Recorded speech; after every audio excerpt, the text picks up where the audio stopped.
किसका जादू सबसे ज्यादा, जादूगर अशोक गहलोत का, या फिर जो अभी भाजपा के जादूगर बने घूम रहे हैं सतीश पूनिया का? आज क्यों इन दोनों के बीच में कंपैरिजन कर रही हूँ, जरा देखिए। अब क्या करें, मजबूरन करना पड़ता है। बिहार के चुनाव हो गए, हरियाणा के चुनाव हो गए, जलवा कौन को दिखो भाई साहब? जलवा तो दिखा सतीश पूनिया का। आप देखिए ना, जहां जहां वरिष्ठ पर्यवेक्षक बनाया गया अशोक गहलोत को, वहां वहां हार हुई। और जहां जहां प्रभारी या फिर वरिष्ठ पर्यवेक्षक के तौर पर सतीश पूनिया गए, वहां वहां पर जीत हुई। बिहार में 2 महीने रहे सतीश पूनिया और पूरे लगन के साथ जद्दोजहद की, पुरजोर तरीके से मेहनत की और बिहार में जीत हुई। और हरियाणा तो आपको याद है कितना कंपैरिजन किया गया अशोक गहलोत और सतीश पूनिया का। सतीश पूनिया हाईलाइट होके काम नहीं करते हैं, अंदर ही अंदर खूब मेहनत करते हैं और जीत भी दिलाते हैं। ये बात हकीकत है। हरियाणा में कैसे सबने कह दिया था, मीडिया साथियों को भी कह दिया था कि सर जी इस बार तो कांग्रेस की सरकार, टाटा बाय बाय भाजपा सरकार। पर क्या हुआ, ना ही टाटा हुआ ना ही बाय बाय, किसी और ही का टाटा बाय बाय हो गया और वहां पर फिर से भाजपा की सरकार बनी। इसका सबसे बड़ा हाथ, क्योंकि वहां प्रभारी कौन था जानते हैं ना? वहां प्रभारी था सतीश पूनिया और वहां पर अशोक गहलोत को भी बुलाया गया। वो भी स्टार प्रचारक के तौर पर वहां पर गए, वहां पर खूब मेहनत भी उन्होंने की, बूथ लेवल पर काम करने की कोशिश की, कर नहीं पाए, वो एक अलग बात है। और बड़ी हार का सामना करना पड़ा।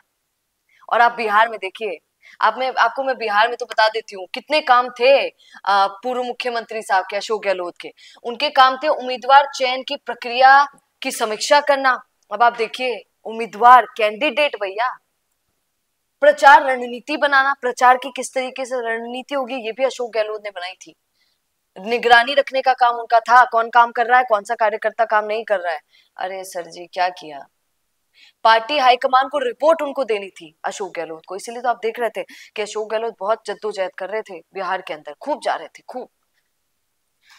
और खूब जाने से क्या हुआ, कुछ हाथ तो नहीं लग पाया।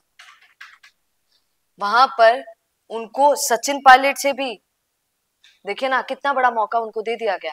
उनको मौका दिया गया, तेजस्वी यादव को जाकर मनाने का मौका दिया गया, मनाकर प्लस उनका अनाउंसमेंट, उसका मौका भी गहलोत साहब को दिया गया। वरना इतने मुख्यमंत्री थे, किसी और को भी मौका मिल सकता था, सचिन पायलट को भी मौका मिल सकता था या किसी और को भी, पर वो मौका सिर्फ पूर्व मुख्यमंत्री अशोक गहलोत को दिया गया।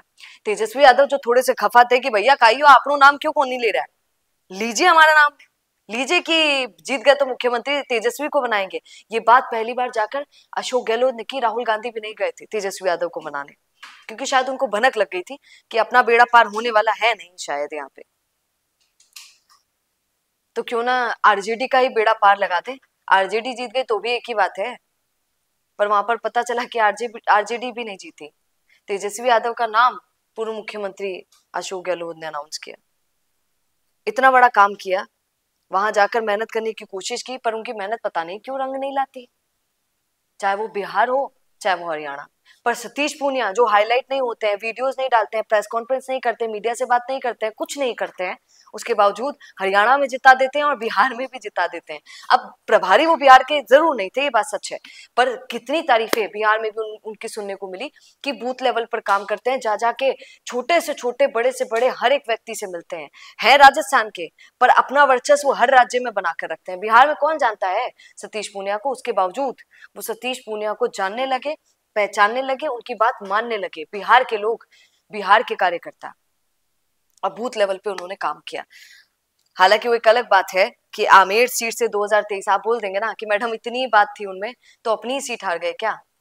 हाँ जी, अपनी सीट हार गए 2023 में, क्योंकि उड़ती उड़ती खबरें हैं कि उनको मुख्यमंत्री बना मतलब उनके मन में था मुख्यमंत्री और बन जाऊं मैं, और उनके गुट के जो लोग थे वो भी इसमें ही थे कि भैया आपना तो सतीश पूनिया नहीं बनामला आप मुख्यमंत्री ते, सब रेडी हो जाओ, गांठ बांध लो। तो उनका हारना बहुत जरूरी हो गया था कई लोगों के लिए कि सतीश पूनिया अपनी ही सीट से हार जाएं।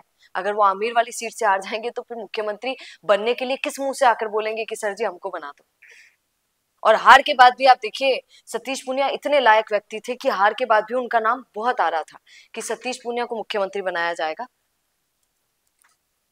पर हुआ कुछ ऐसे कि उनको नहीं बनाया गया।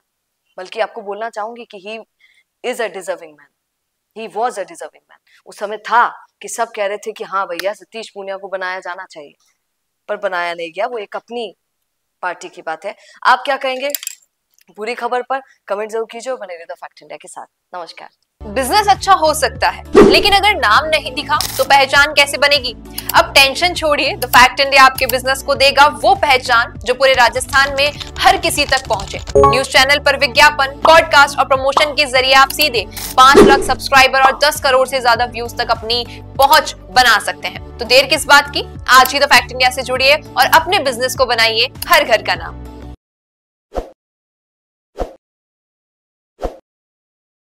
ताज़ा खबरों के लिए विजिट करें द फैक्ट इंडिया।